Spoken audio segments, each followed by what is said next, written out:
So ever since I first got into knives and stumbled across, of course, the Buck 110, been around since the 60s, I thought to myself, man, why don't they have like a lightweight version with a lanyard hole? That would be perfect. It'd be great for like thru hikers and backpackers, hunters, people that just don't want to spend a ton of money, but just want a good functional lock back design. And finally, after all this time, blammo, Buck has given us just that. The Buck 110 LT stands for lightweight, right here in the house. This bad boy is going to run you about $23. We'll have links in the description below over to Amazon and Blade HQ. When you guys use those hyperlinks, helps me out buy gear just like this so I can talk to you about it, show you what it can do, what it can't do, and give you guys a good data point when you are throwing down your hard-earned money. So thank you so much for using those hyperlinks. But really excited for this little knife. There's just so much going for it at that insane under $25 price point. I do have on here a Kwik, that's Kwik, thumb stud. These are aftermarket, about $5 to $8. Screws in. They have every different type of color: bronze, satin, black phosphorus like this one, or black oxide. So it just depends on what color combination you like. Screws in really simple. So now I have a one-handed deploying Buck 110, which is super cool that I can do that.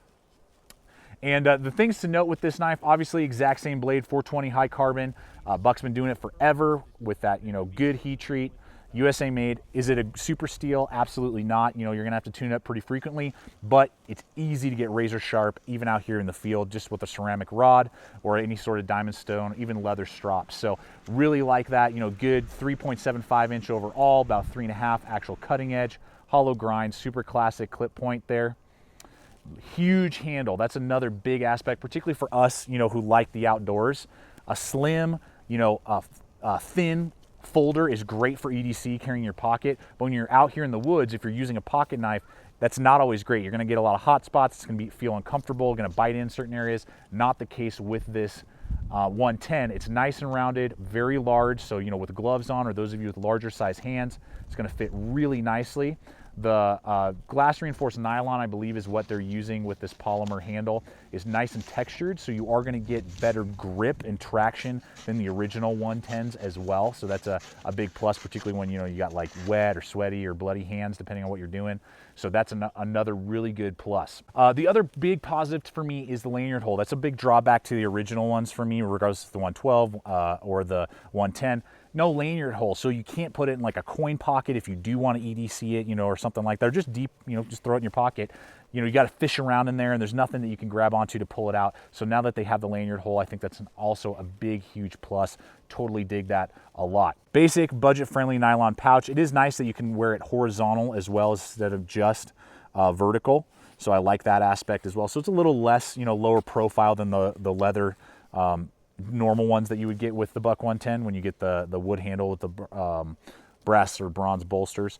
All the features that I've looked at with you here. Two things. First off, because it's now polymer, there isn't as much strength where the old bolsters were, so you definitely have a little play. Left, right, up, down, there is a little play. That's just something you're going to have to deal with for the price point and the fact that there's no reinforcement around the pivot. They didn't do like stainless steel liners or anything like that. It's just purely that plastic nylon material. So you are going to get a little wobble side to side and up and down. You don't need to worry about it. It's a folder, and it's a lightweight folder, but I did want to point that out. The other thing, which is really weird, you can see this little tiny burr, this little hump where the blade connects with the lock back.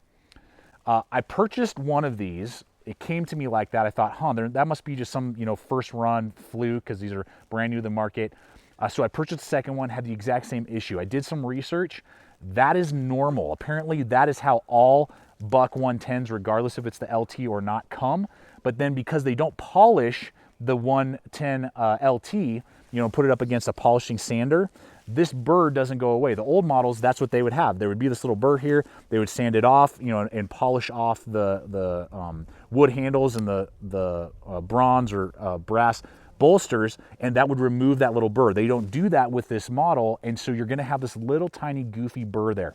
It's silly. I don't like it. It's something that they should fix, but it is what it is. So if you see that, don't think that you have some fluke or something wrong with your knife. That's just the way it is. So that's that. Looks a little janky. I don't like it. I will probably sand down mine just because of that feature. It doesn't hinder the blade in any way. It was just something that I wanted to point out to you, particularly those of you who might pay attention and be a little concerned, did I get a fluke or, you know, a factory, you know, malfunction or something like that? Not the case.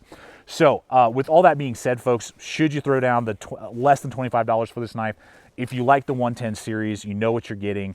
You're getting a razor sharp blade that's going to do a lot of outdoor use and also just around town use. So, I mean, however, wherever you want to deploy it, I think it's fantastic. Particularly, I think it would be a great gift option when you're on a budget for people who are counting every ounce and they just want a good, do everything, general purpose pocket knife that they can use on their next camping trip, backpacking trip, and around the home. I think that is really where this sits in, and they care about their ounces. And you know, they're not looking at necessarily the old school flavor that is super classic. They just want lightweight and maybe a little better traction. That's what this guy has to offer, and I totally dig it, and it will be staying in the collection and being used regularly. So I want to thank you for coming over here today and checking out the channel. I hope this video has just helped you out, showing you what the Buck 110 LT can do and some things to be aware of.